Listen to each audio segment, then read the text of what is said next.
And we are live again with the present show also today. And welcome everybody. Thank you for coming. And thank you, Mindful Pat, as usual, for being here with us. And today we have the second guest from India. That is very interesting because this is our research also into mindfulness from the tradition perspective. But also, you're going to hear a lot of interesting part about Prachi. So Prachi, welcome to the present show. Thank you for being here. Thanks, Prachi. Thank you for having me here.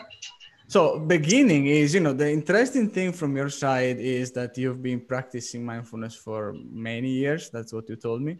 And what I wanted to know before from you is, who you are, right? So what you're doing and where your mindful journey started.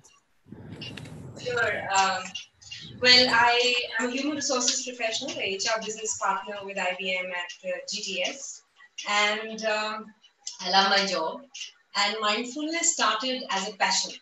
Mm-hmm. So it started a few years ago, and I started it for my own inner wellness. I wanted more out of life. I wanted more self-awareness and more focus on myself. And that's how it started. I started practicing various mindfulness techniques coming from different schools. And what particularly interested me are the active mindfulness techniques designed specifically for the modern mind. Because the modern mind, I feel, as our mind is, it's difficult to stay in the present. Our mind is either in the past or the future. So it was, at least for me, it was difficult to just sit silently and focus on the breath and stay there. My mind would just go everywhere. So active meditation really helped me use that energy constructively and then go in. So there'd be a lot of activity first, there'd be a lot of activity followed by silence. And that always worked really, really well for me. And sorry. Yeah, no, go ahead. And that activity was always a technique designed by somebody who's an expert at that. So whether it's laughing or dancing or a breathing technique or running or walking. And what did you do to learn, right? What were the first sources you were consulting, right? From your perspective, I guess. And also we had Mala in one of the present shows that came, and she said, part of my family tradition is with mindfulness. So it's like normally not only family, but it's at school and everywhere else. So what was your source of knowledge? Well, yeah, in India, it's not that difficult to find resources to spend time with yourself. There are many, many schools available. So when I saw that there is thirst within, I subscribed to various different schools of thoughts and left no stone unturned to learn different techniques. And that included yoga, and that included many different forms of breathing techniques and very many cathartic techniques as well, because mind as it is, it attracts, there's very little opportunity that we get to sort of get rid of negative emotions like anger, like all kind of negative emotions that sort of pile in. And then there are techniques that we can get rid of those negative emotions, which are normally not so well accepted in this society. So first you get rid of them, and then it's easier to be silent. At least that worked wonderfully well for me. So it was very easy in India to subscribe to those different thoughts. So almost every weekend, I would do a camp or do a course and the most important thing that worked really well for me was daily practice. And daily practice could be as little as 5 minutes. So daily, it was just, daily practice, we say, if you really want to get into mindfulness, you don't need a long time. Like it's 5 minutes, as Prachi is saying, it's more than enough to start a practice. And maybe a question is now, how much time do you dedicate to your practice? And if you can get even more into what is not accepted. You told me that it's not easy to accept certain things. So what are the things that you consider less accepted by the society?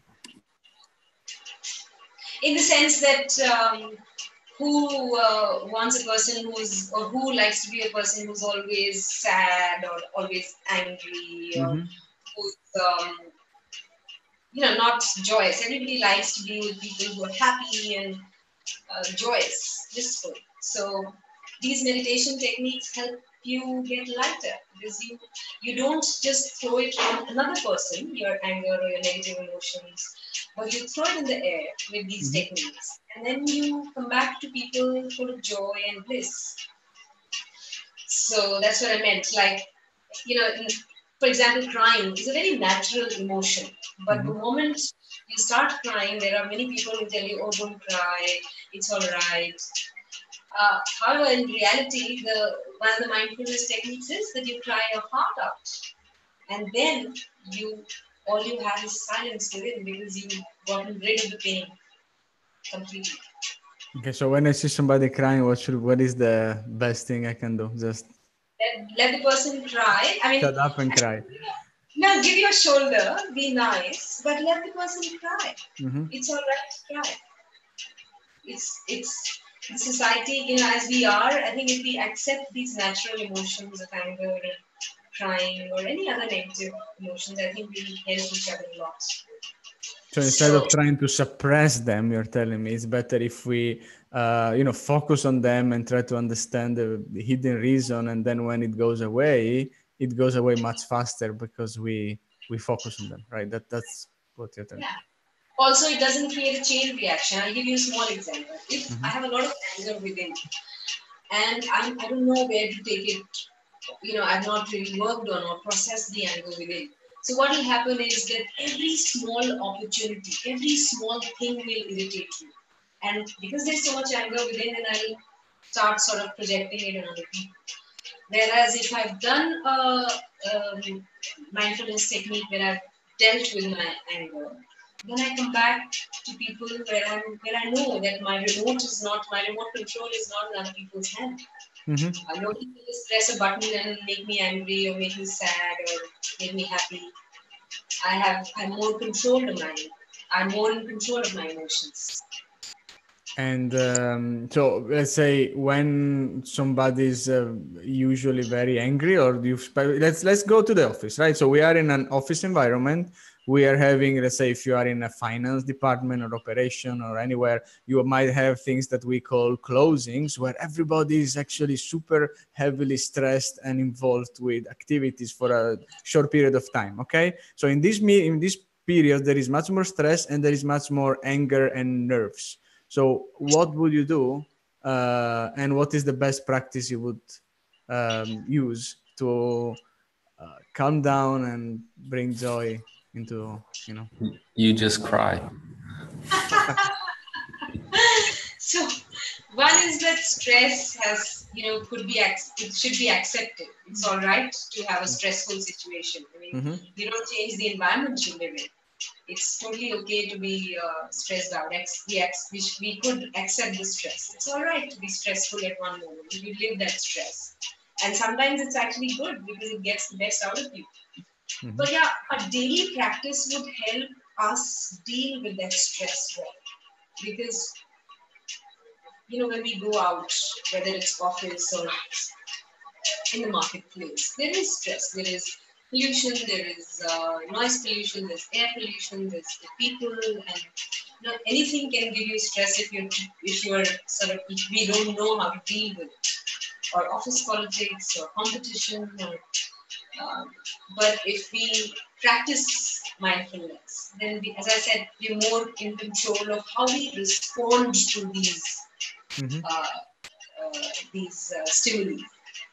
So that response time gives us more control.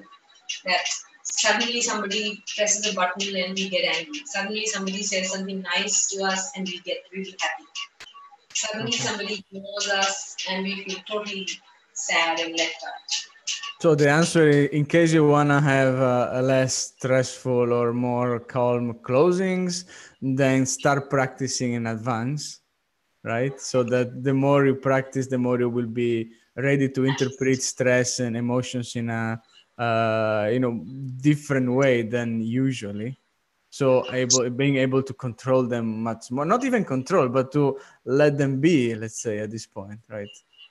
Pat, what Yeah, you I mean, say? in simple words, we start responding instead of reacting to things. Mm-hmm. So, talking about emotions and management or control of them reminds me of a story. And there was a monk who was always very serious, always had the same expression. And the students at this school wanted to test if this master monk ever showed any expressions. So they're like, okay, so at night we're gonna scare him. He always goes to the kitchen, makes a cup of tea, walks through the corridor, we'll jump out, we'll scare him. Of course, nighttime comes, the master makes his cup of tea, he's walking through the corridor. The students jump out, ah!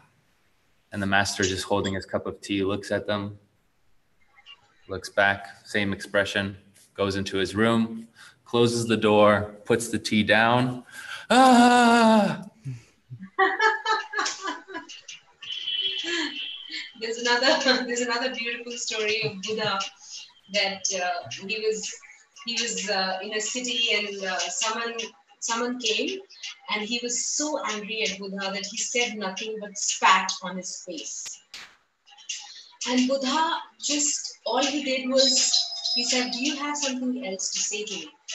And the man was shocked because he was expecting a full-on fight. And he didn't know what to do, and he just left. And the next morning, he came back to Buddha, crying and feeling hugely sort of, for lack of a better word, guilty of what he'd done. So he was so shocked by Buddha's response that he was totally a changed man the next day. Except, and that's the difference, that instead of reacting, Buddha could respond. And this is thanks to a certain kind of peace and training with your mind as well, right? That is certainly helping. Very good. And Prachi, what is your mindful practice every day? I think you have a particularly very interesting practice that you're following, so that you can always be smiley and joyful, and you can actually are contagious with that. So tell us more. I also get sad and I also get angry. It's totally all right to sort of live those emotions too. But yes, I'm generally a happy person. What I do, and I would recommend it for people who are working and who have a busy life, is that the time we sleep, a little before that, is really important. And when we get up in the morning, those 5 minutes are really important. And that's what I really make use of. So what I do is I practice a breathing technique in the night just before sleeping. It's very simple. It's the word O, capital O, O for orange. And I just chant it for about 5-6 minutes. Like, I'll just do it for you one time. O, like a complete breath out. It's not Om. It's very secular. Oh. Yeah. Okay. Yeah. But it's so like breathing in and then breathing in and then okay. Emptying your breath till your navel and then breathing in with the nose, and one after the other. You go on for 5-6 minutes and just sleep in that silent space. It will create a space within, and then I go to sleep. The sleep normally is, so what happens is my attention goes more in the navel and it's less in the mind then. And then I usually sleep very deep with less dreams and less thoughts about work or about whatever I'm doing in the day. And then when I get up in the morning, the first thing I do is I stretch like a cat in bed. Like every part of the body is stretched well. And even before opening my eyes, I laugh. And that's a bit of laughter for a couple of minutes.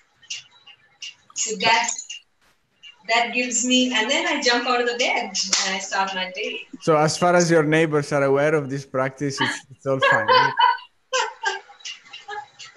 It's not that that bad. It's actually No, I quite. understand. It's actually a very cool thing to do. So it's actually quite nice. Sometimes people in the house also start laughing with me because this woman is laughing in bed for no good reason, and it sort of tunes my day. That I have a feeling that my day is going to be fantastic today, and that's normally what happens. Yeah. So folks laugh every morning, and you will see the energy that is raising. Actually, it's true. And there are a lot of practice. I heard once, I'm not sure if they shared, but you can. I have a short memory, but also in the presence, so we share the idea that during business meeting, when there is stressful talks, if you pause and you laugh all together for 1 minute, and then you keep going, this is actually bringing still back the energy and back the joy, and so that also the nerves and the stress goes down. So laughing, even if at the beginning is forced, but then it keeps up, I think, right? And it's bringing certain a lot of joy. Very well. Mindful minute. Time for mindful minute, and for closing our present show, who wants the honor to run the mindful minute? Prachi. Prachi's gonna do it. So Pat, you support me in that. We'll laugh. We'll have a belly laughter for a few seconds till Emmanuel tell us to stop, and then we'll close our eyes for a few seconds and be here and now. So Pat, are you ready? I'm ready. Lele, you gotta laugh too. Okay. So we laugh for no good reason. We just laugh. Have a belly laughter.